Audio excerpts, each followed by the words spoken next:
Assalamualaikum warahmatullahi wabarakatuh. Kembali lagi di pertemuan ke-9. Pertemuan ke-9 ini kita akan membahas mengenai larik atau aray. Larik atau aray dalam definisi merupakan jenis variabel yang dapat digunakan untuk menyimpan sejumlah data dengan tipe yang sama. Tipe ini dalam arti adalah tipe data. Jadi, aray atau larik ini dapat menampung sejumlah data yang memiliki tipe data yang sama. Nah, kemudian setiap elemen dalam aray diakses dengan membedakan indeks atau subscript araynya. Contoh 1. A dalam kurung 1 sama dengan 3. Yang dalam kurung ini adalah merupakan identitas aray atau elemen aray. Untuk simbolnya adalah kurung siku. Seperti itu. Nah, kemudian yang sama dengan ini, sama dengan 3 ini, 3 merupakan adalah nilai aray itu sendiri. Jadi, untuk definisi aray adalah menggunakan kurung siku. Nanti ada A1, A2, A3 itu adalah identitas araynya. Seperti itu. Selanjutnya dalam pemrograman Python, kita juga mengenal list. List dalam definisi merupakan variabel yang menyimpan lebih dari satu data di dalamnya. Nah, list ini juga menyerupai array dalam pemrograman lainnya. Kemudian list dapat menyimpan banyak data dalam satu variabel dan diakses menggunakan indeks. Inisialisasi list juga sama seperti array menggunakan kurung siku. Selanjutnya, list dapat menyimpan data seragam maupun tidak seragam. Jadi perbedaan dari array dan list adalah kalau array itu hanya menyimpan tipe data yang sama, hanya dapat menyimpan tipe data yang sama, sedangkan list bisa menyimpan tipe data yang sama maupun berbeda. Seperti itu. Jadi untuk dalam pembelajaran array dan list ini harus memahami tipe data. Apa itu tipe data integer, apa itu tipe data char, apa itu tipe data string, dan yang lainnya.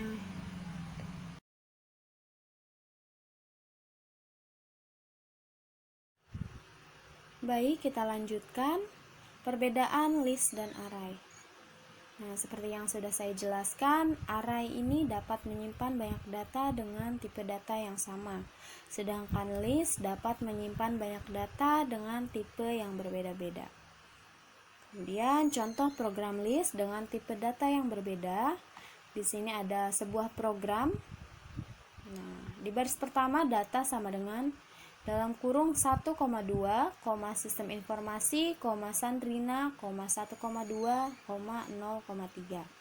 Ada berapa tipe data yang disebutkan dalam program ini? Kita hitung. 1 dan 2 adalah tipe data integer.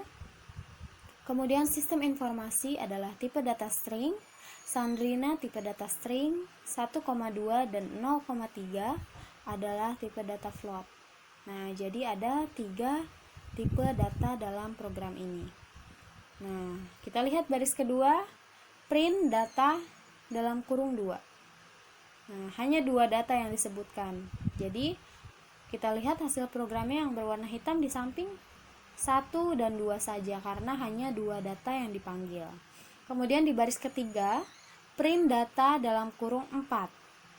4 data yang harus ditampilkan.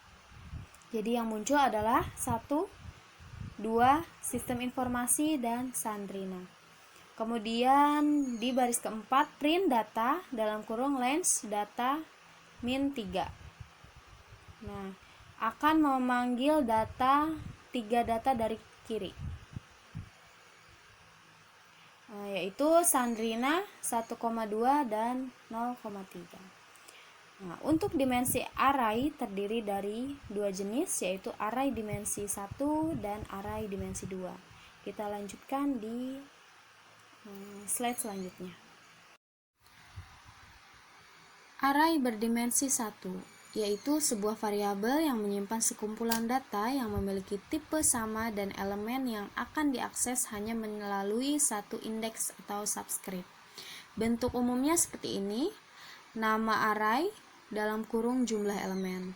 Contohnya, nilai dalam kurung 6. Nilai ini sendiri adalah nama array atau variabel array. Kemudian dalam kurung 6 adalah jumlah elemennya. Seperti itu. Berikut adalah contoh array berdimensi 1. Jadi misalnya nilai tugas sama dengan dalam kurung 60, 70, 80, dan 90. Kemudian kita tampilkan print nilai tugas titik 2 nilai tugas. Nah, hasilnya seperti ini. Nilai tugas titik 2 60, 70, 80, 90. Ini adalah contoh dari array dimensi 1. Baik, kita lanjutkan.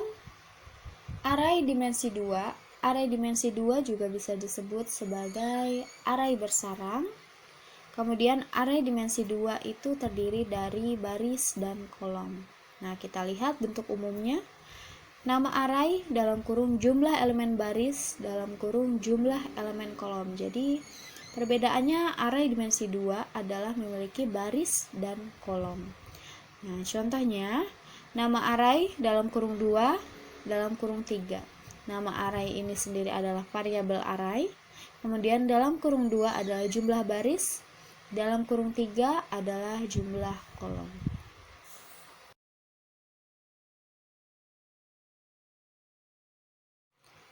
Kemudian contoh programnya list sama dengan teknik kedokteran dan MIPA. Kemudian ada dalam kurung lagi 1, 2, dan 3. Selanjutnya print list.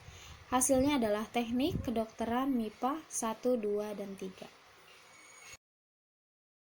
Nah, dalam array dimensi 2, maka akan menampilkan list 2 dimensi dengan ukuran 2 kali 3 dengan urutan fakultas berdasarkan tingkat kesulitannya. Untuk kolom pertama mewakili nama fakultas dan kolom kedua mewakili tingkat kesulitannya. Jadi ada teknik kedokteran dan MIPA, itu adalah baris, kemudian 1, 2, dan 3. Jadi ke bawah adalah kolom, ke samping adalah baris, seperti itu. Dalam array kita mengenal matriks. Nah, matriks ini sendiri adalah sebuah penyajian data. Nah, kita mengenal istilah-istilah dalam matriks ada 4. Yang pertama ordo, yang kedua elemen, yang ketiga baris, dan yang keempat adalah kolom. Nah, ordo itu sendiri merupakan dimensi matriks yang memuat baris dan kolom. Nah, kita lihat contohnya, M dikali N. M itu adalah baris, N adalah kolom. Nah, untuk variabel ini sendiri boleh kalian tentukan sesuka hati, boleh bebas. Jadi kalau misalnya mau menggunakan A kali B boleh, atau I kali J pun boleh gitu. Jadi bebas variabelnya mau menggunakan huruf apa saja. Nah, M kali N titik 2 A 1 1. Ini artinya A baris 1 kolom 1. Kemudian di sebelahnya A12 adalah A baris 1 kolom 2. Kemudian kita lihat ke sebelahnya A baris 1 kolom 3. Nah, kita lihat di baris kedua A baris 2 kolom 1.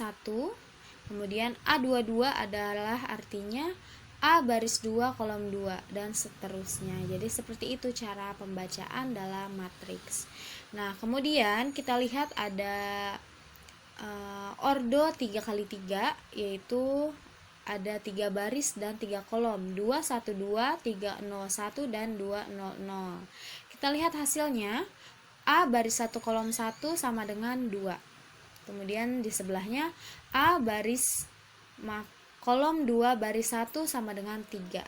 Dan sebelahnya lagi A kolom 3 baris 1 sama dengan 2. Nah, untuk pembacaan baris dan kolom, kalian boleh bebas, boleh baris dulu atau kolom yang terlebih dahulu, seperti itu. Kita lihat contoh soal dari matriks. Nah, di sini diberikan matriks A sebagai berikut.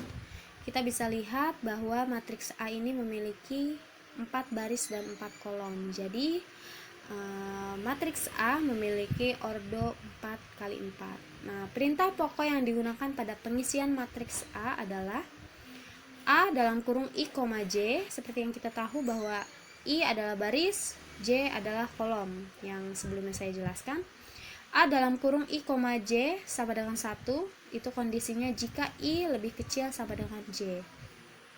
Selanjutnya kondisi yang kedua, A dalam kurung I, J sama dengan 0 jika I lebih besar dari J. Kita buktikan dalam barisnya. A dalam kurung 1,1 sama dengan 1. Nah, kondisinya yang didapat adalah jika I lebih kecil sama dengan J. Nah, kemudian di baris kedua, A dalam kurung 2,1, hasilnya adalah 0. Karena kondisinya adalah jika I lebih besar dari J. Jadi 2 lebih besar dari 1. Kita lihat matriksnya dalam kurungnya. I-nya 2 dan J-nya 1. I-nya lebih besar dari J. Seperti itu. Nanti silakan kalian teruskan kondisinya yang mana dari sisa matriks